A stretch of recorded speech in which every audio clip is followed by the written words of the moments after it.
অসৌজন্যমূলক আচরণের অভিযোগে রাষ্ট্রীয় সফর বাতিল করে ভারতের নয়াদিল্লির বিমানবন্দর থেকে কলম্বো হয়ে ঢাকায় ফিরেছেন প্রধানমন্ত্রীর তথ্য উপদেষ্টা ডাক্তার জাহেদুর রহমান।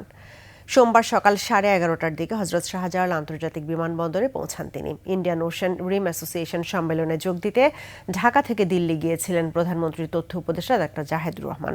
তবে সেখানে অনাকাঙ্ক্ষিত পরিস্থিতির মুখোমুখি হন তিনি। উপদেষ্টা ডাক্তার জাহিদ প্রতিমন্ত্রী পদমর্যাদায় কূটনীতিক পাসপোর্ট পাবার যোগ্য। বিভিন্ন গণমাধ্যমের খবর, রোববার বিকেল 3টা 20 মিনিটে সাধারণ পাসপোর্টে এয়ার ইন্ডিয়ার ফ্লাইটে যাত্রা করেন। এয়ারপোর্টে নামার পরই তাকে ভারতের নজরদারি তালিকা অনুযায়ী আটকে দেওয়া হয়। দীর্ঘ জিজ্ঞাসাবাদের এক পর্যায়ে উপদেষ্টা নিজেই পাসপোর্ট ফেরত চান এবং পরবর্তী ফ্লাইটে ঢাকা ফেরার প্রস্তুতি নেন। পরে পরিস্থিতি বুঝতে পেরে ভারতীয় ইমিগ্রেশন কর্তৃপক্ষ তাকে সসম্মানে দেশটিতে প্রবেশের অনুরোধ জানালেও আত্মসম্মান এবং প্রোটোকল বজায় রাখতে তা প্রত্যাখ্যান করেন ডাক্তার জাহেদুর রহমান।